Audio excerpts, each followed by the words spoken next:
parents who are in that spot, who are saying, I know what's going on in the school, but I just don't know if I can make the leap. I don't know.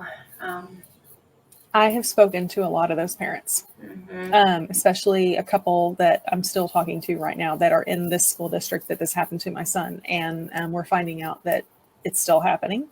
Yeah. In other ways, like gross mistreatment, gross,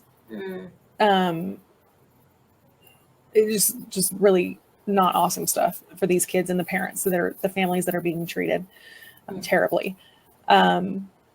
And the best advice that I can give you, of course, is get an advocate. That's where to start. Because again, you cannot stay up at all hours of the night researching legislation and regulations for IEPs and FIPS and ARDs and school districts, and you can't. It's not possible. And so, and then again, my heart just really hits with the, what if you can't even afford it? Ask. Email an advocate and give them your story and cry and say, please help me. Anything. You are the only person that is going to speak up for your child. Sadly enough, that's the truth. But if you don't get help, you're going to be in this situation next year and the year after that and the year after that, and you have to get help. True. Yeah, nothing's going to change. And then you're going to be desensitized to it all. And when they come home with stories of what happened at school, it's not going to be that big of a deal to you because it happened last year and it happened the year before that. I remember telling a lot of my friends what would happen and watching their faces of pure shock. And I thought, why am I not having that same reaction? Am I being desensitized to what's going on at the school district? Am I being just totally like, oh, this is normal now. This is part of it, I guess. No, like, you got to get rid of that. And I think another big piece of advice is, if you feel like something is wrong, if you feel like something isn't right,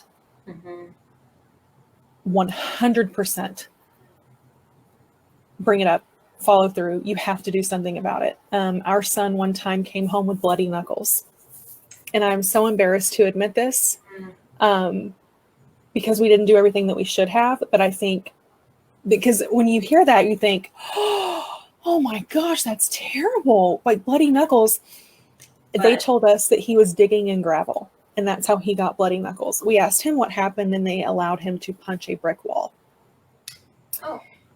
And we did not, we were just so desensitized, and we had shoved down that feeling of, well, but they're teachers and they have our son's best interest, and the doctors are telling us that they're the ones with the degrees and we're not. Right. Yep.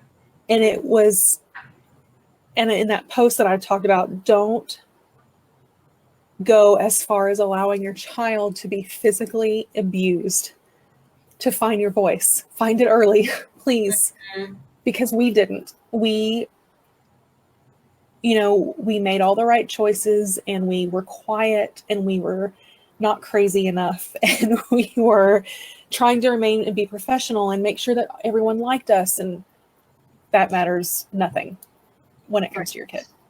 Yeah, and the system is proving over and over again, and I think especially I know I just saw another report come out saying that, I'm in Texas too, and they just said the special education is failing again. I mean, there's been major issues in the state with special education that have made national news. And this isn't just Texas. This is all over the country. We see that video footage, and it's becoming. We have more kids. The teachers, we can't blame them. We just don't have the resources anymore, and you fight or you get nothing, and even sometimes when you do fight, you get nothing, and so it is really hard. Karen I was thinking about this, Karen, when Amanda was talking, that HSLDA does have scholarships available to families. It's their compassion fund.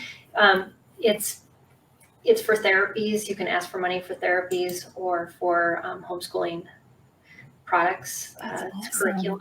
So if you are in need, definitely, contact them about that scholarship that they have, because that really does help, especially like you say, with single parents and those that don't have a lot of income. This is a really hard step to take, that because even being married, having a single income is difficult, and in this day and age, and we choose that when we homeschool, or else we choose to pay privately for our child's education.